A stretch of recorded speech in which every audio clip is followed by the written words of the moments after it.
এই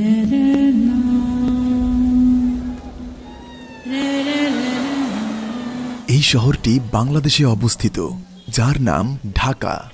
বিশ্বের সবচেয়ে জনসংখ্যার ঘনত্ব ঠিক এইখানেই আছে। এখানে জনসংখ্যা 21 মিলিয়ন।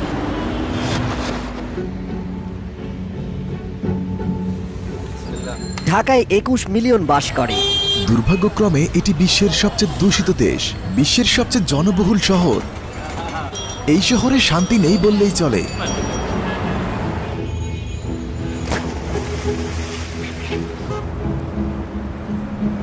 তবে এখানকার মানুষ বেশ অতিথিপরায়ণ। আমরা খাবার এবং মানুষের সাথে পরিচিত হব। এই শহরে কোনো শৃঙ্খলা নেই। সে মাত্রই আমার সামনে একজনকে আঘাত করল।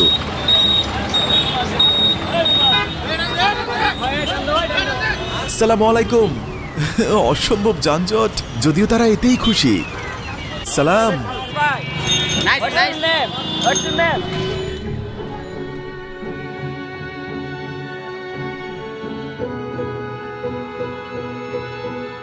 আমি এখন বাংলাদেশি হব। তিনি এখন একটি পাঞ্জাবি পরবেন এবং আমি সত্যি আনন্দিত। আজ বাংলাদেশের রাজধানী ঢাকায় আমাদের প্রথম দিন।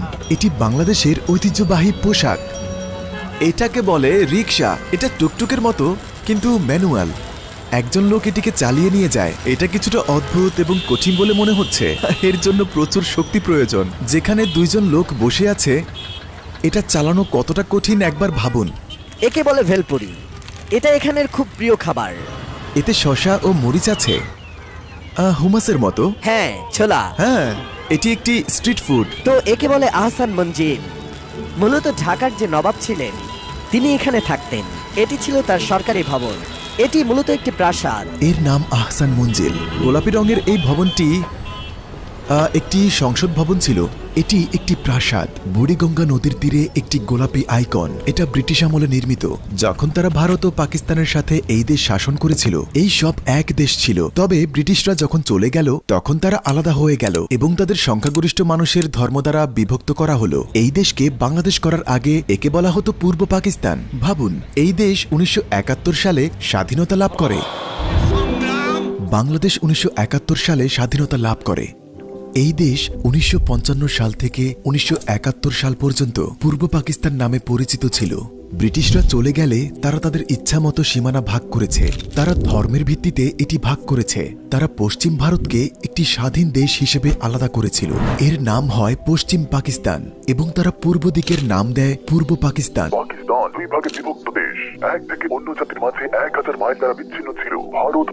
পাকিস্তান কর্তৃক শোষণের কারণে তারা ভারতের সমর্থনে স্বাধীনতা চেয়েছিল। তারা এর নাম দিয়েছে বাংলাদেশ, কারণ তারা বাঙালি এবং দেশ অর্থ ভূমি।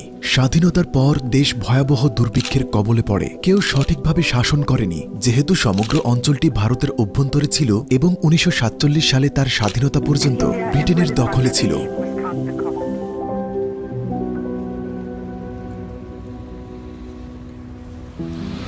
পাঞ্জাবি আছেন? হ্যাঁ হ্যাঁ, পাঞ্জাবি। তো এটাই কি বাকরখানি? বাকরখানি, হ্যাঁ। মূলত বাকার নামে একজন সেনাপতি ছিলেন এবং খানি নামে একজন নর্তকী। তারা প্রেমে পড়েছিল। বাকরখানি নামে একটি খাবার তৈরি করেন। এটা রুটির মতো, কিন্তু মিষ্টি। এতে চিনি মেশানো হয়। এটাকে বলে ছোট ফুচকা। পুরো উপমহাদেশে একটি জনপ্রিয় স্ন্যাক্স। জেনে রাখুন, বাংলাদেশ, পাকিস্তান এবং ভারতে এটি অনেক প্রিয়।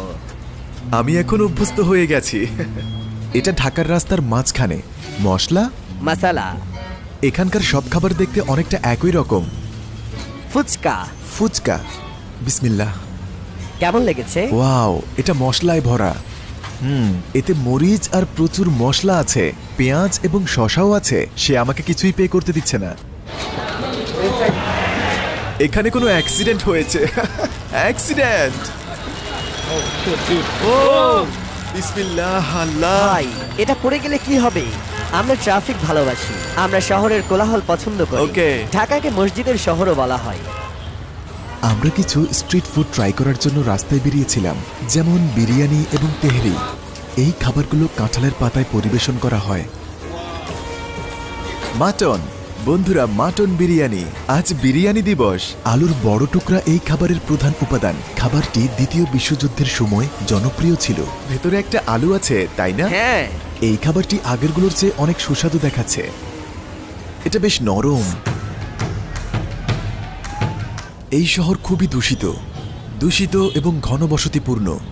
কেউ এখানে সহজে থাকতে পারে না। যাই হোক, এখানের মানুষ কিন্তু চমৎকার।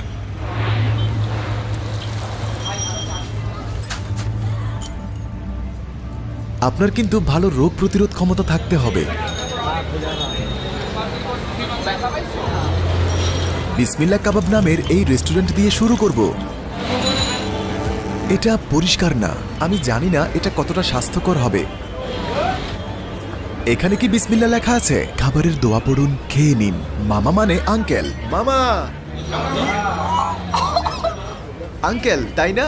হ্যাঁ, এর মানে ভাই। এটা দেখতে ভালো।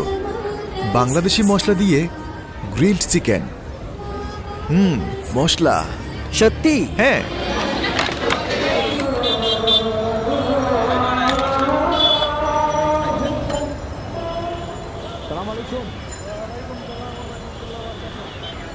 আমরা আগুন তৈরি করছি। 18টা মশলা ভিতরে যাচ্ছে। এই জিনিসে আগুন লাগায়। সে ওটা জ্বালিয়ে আপনার মুখে রাখবে। তিনি বলেছেন এটা সবকিছু পরিষ্কার করে। আমরা আজ যা খেয়েছি তা পরিষ্কার করব। ট্রাই করা যাক।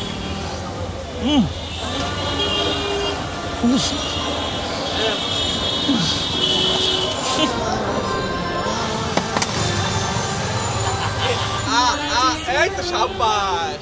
ইয়েস।